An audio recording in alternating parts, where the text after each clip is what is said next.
guys! My name is Janice Susanto from Kesatuan Senior High School 12 Science 3. So, today I will discuss about gender equality.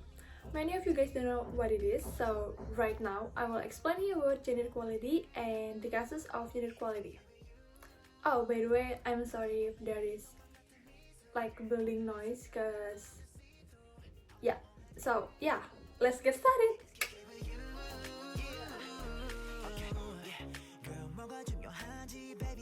Gender equality. Gender equality is when people of all genders have equal rights, responsibility, and opportunities. Everyone is affected by gender equality: women, men, trans and gender diverse people, children, and families.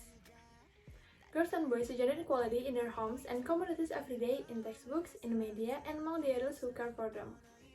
Parents may assume unequal responsibility for household work, with mothers bearing the brunt of caregiving and chores. The majority of low-skilled and underpaid community health workers who attend to children are also women with limited opportunity for professional growth. And in school, many girls receive less support than boys to pursue the studies they choose. This happens for a variety of reasons. The safety, hygiene, and sanitation needs of girls may be neglected, barring them from regularly attending class. Discriminatory teaching practice and education materials also produce gender gaps in learning and skill development. As a result, nearly 1 in 4 girls between the ages of 15 and 19 are neither employed nor in education or training compared to 1 in 10 boys. Yet in early childhood gender disparities are or small, girls have higher survival rates at birth, are more likely to be developmentally on track, and are just as likely to participate in preschool.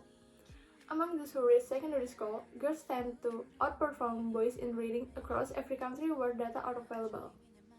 But the onset of adolescence can bring significant barriers to girls' well-being. Gender norms and discrimination heighten the risk of unwanted pregnancy, HIV and AIDS, and malnutrition, especially in emergency settings and in places where menstruation remains taboo. Girls are cut off from the information and supplies they need to stay healthy and safe. In this most insidious form, gender equality turns violent. Some 1 in 20 girls between the ages of 15 and 19, around 50 million, have experienced forced sex.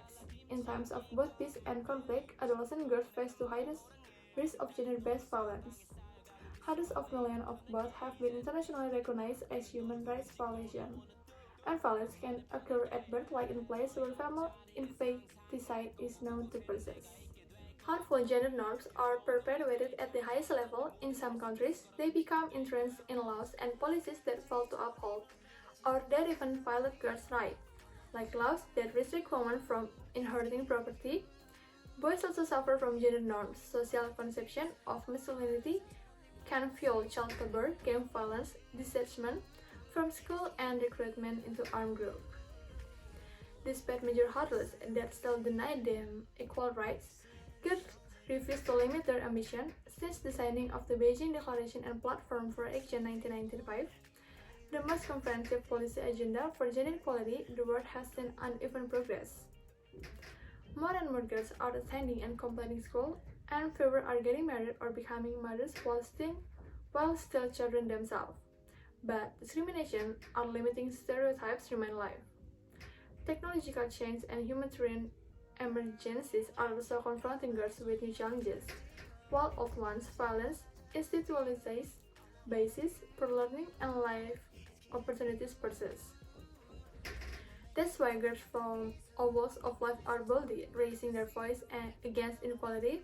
Girl-led movements are stopping child marriage and family genital mutilation, demanding action on climate change, and trailblazing in the fields of science, technology, engineering, and math, asserting their powers as global change makers. What is UNICEF doing to promote gender equality? Reducing inequality strengthens economies and builds stable, resilient societies that give all individuals, including boys and men, the opportunity to fulfill their potential. UNICEF built partnerships across the global community to accelerate gender equality. In all areas of our work, we integrate strategies that address gender-specific discrimination and disadvantage. This means partnering with national health sectors to expand quality maternal care and support the professionalization of the mostly female frontline community health workforce, It means promoting the role of women in the design and delivery of water, sanitation, and hygiene ecosystem. And it means working with the education sector to ensure girls and boys thrive in their learning and find pathways to meaningful employment. For adults and girls especially, UNICEF invests in skills building to further their economic empowerment and entrepreneurs, innovators, and leaders. We focus on providing learning environment at a time and place that suit girls, individuals and communities. We also work on assistive technologies for girls with disabilities and on the expansion of digital platforms, vocational training, and apprenticeships. Cases about gender inequality. Poor medical care. In addition to limited access to contraception, women overall receive lower quality medical care than men. This is linked to other gender inequality research, such as a lack of education and job opportunities, which result in more women being in poverty. They are less likely to be able to afford good healthcare. There has also been less research into diseases that affect women more than men, such as autoimmune disorders and chronic pain conditions. Many women also experience discrimination and dismissal from their doctors, broadening the gender gap in healthcare quality. That was an explanation about gender equality.